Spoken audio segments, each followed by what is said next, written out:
Assalamualaikum warahmatullahi wabarakatuh. Halo, kenalkan nama saya Suci Ramadhania dengan NIM 06031282429033. Tujuan dari pembuatan video ini yaitu untuk memenuhi tugas ulangan tengah semester mata kuliah Media Pengembangan Pembelajaran Ekonomi dengan dosen pengampu yang terhormat Ibu Dewi Pratita SPD MPD.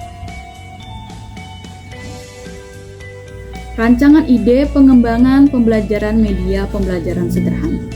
Yang pertama, nama media pembelajaran sederhana yang saya rancang yaitu Ekonomi Ludo, menjelajahi jenis pasar dalam ekonomi.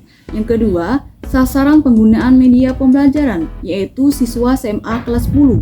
Yang ketiga, materi pembelajaran yang akan dikembangkan dalam media pembelajaran yaitu jenis-jenis pasar dalam ekonomi. Yang keempat, tujuan yang akan dicapai melalui penerapan media pembelajaran sederhana yang telah dikembangkan, yaitu yang pertama, siswa dapat memahami konsep dan menjelaskan jenis-jenis pasar dalam ekonomi seperti pasar persaingan sempurna, pasar monopoli, pasar oligopoli, dan pasar monopolistik. Yang kedua, siswa mampu mengidentifikasi karakteristik dari masing-masing jenis pasar tersebut. Yang ketiga, siswa dapat membandingkan kelebihan dan kekurangan dari setiap jenis pasar. Yang keempat, siswa dapat memberikan contoh nyata dari masing-masing jenis pasar yang ada di lingkungan sekitar mereka. Alat dan bahan dalam pembuatan media pembelajaran sederhana. Yang pertama, banner yang sudah didesain, yang kedua kardus, yang ketiga kertas HPS, yang keempat gunting, yang kelima lem, yang keenam isolasi, dan yang ketujuh spidol. Cara membuat media pembelajaran sederhana. Yang pertama, banner yang sudah didesain dari kanva ukuran 3x2 meter. Yang kedua, dibuat kubus dengan kardus untuk dijadikan dadu dengan ukuran 20 cm x 20 cm x 20 cm. Setelah dadu sudah jadi, lapisi dadu tersebut dengan kertas HPS dan setelah itu gambarlah dadu menggunakan spidol. Yang ketiga, pion. Untuk pionnya menggunakan manusia. Yang keempat, pertanyaan. Untuk soal-soal pertanyaannya itu di print dan setelah itu dilipat supaya tidak terlihat soal-soal yang telah dibuat. Yang kelima, membuat wadah untuk soal menggunakan kardus. Gunakan mistar untuk membuat kotak-kotak di kardus. Buat sampai 5 kotak, kemudian potong menggunakan gunting. Setelah dipotong, lem semua kotak-kotak tersebut menggunakan isolasi. Buat wadah kardus sampai 4 buah. Nah, di sini yaitu ludo yang telah saya desain. Ludo ini ludo biasa pada umumnya, cuma saya hanya menambahkan beberapa elemen seperti bintang-bintang dan juga ada bacaan bom. Nah, bintang-bintang ini bervariasi, ada warna bintang kuning, hijau, pink, dan merah. Nah, setiap bintang ini mewakili arena pasar masing-masing. Tahapan-tahapan dan aturan dalam permainan ludo. Yang pertama, tahapan persiapan. Siswa dibagi menjadi 3 atau 4 kelompok. Yang kedua, kelompok diberi nama Juragan Ludo, Pion Prakasa, Ludo Squad, dan Raja Dadu.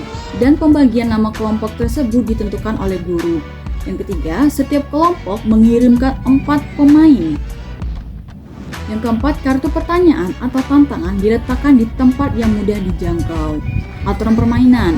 Setiap wakil kelompok akan melakukan sweet atau batu kertas gunting untuk menentukan siapa yang akan melempar dadu duluan. Selanjutnya, salah satu anggota kelompok yang ditunjuk bergerak maju sesuai dengan angka yang muncul pada dadu.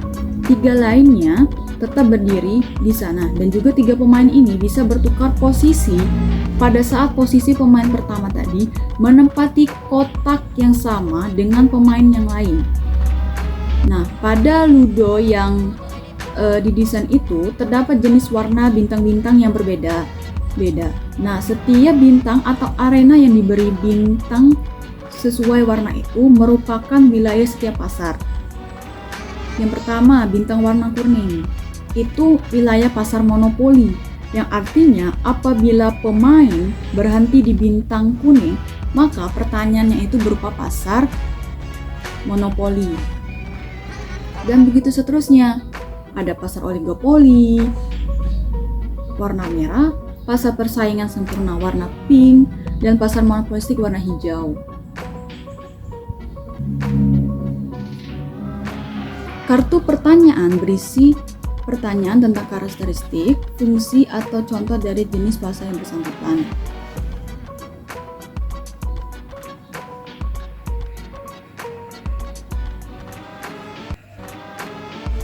Apabila pemain tidak dapat menjawab pertanyaannya, pemain diberikan kesempatan berdiskusi dan menjawab pertanyaan. Jika pada saat menjawab tersebut salah, mereka harus mundur beberapa langkah atau kembali ke kotak awal. Kemudian, di kotak-kotak tersebut terdapat kotak dengan gambar bom. Nah, itu artinya pemain dan anggota lainnya diberikan challenge berupa berjoget dengan musik yang telah disediakan atau berbuat yel-yel kebanggaan setiap kelompok. Yang terakhir, pemain yang mencapai tujuan atau rumah finish dinyatakan sebagai pemenang.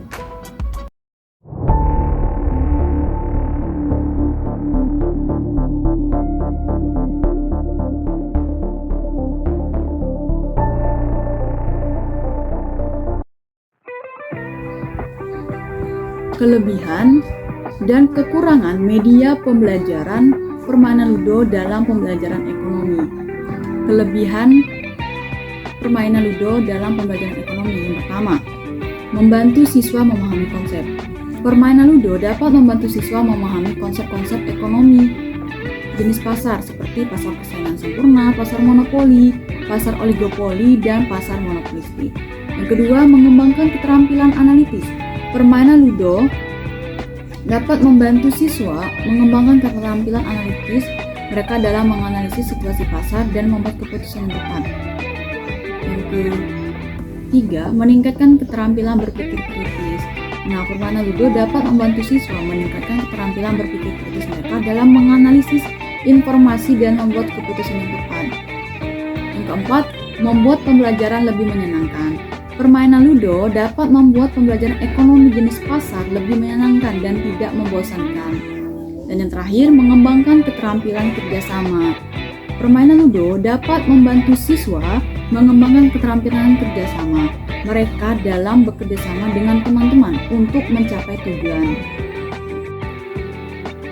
Kekurangan media pembelajaran permainan ludo dalam pembelajaran ekonomi jenis pasar. Yang pertama, keterbatasan konsep. Permainan ludo hanya dapat membahas konsep-konsep ekonomi jenis pasar yang terbatas, sehingga tidak dapat membahas konsep-konsep yang lebih kompleks.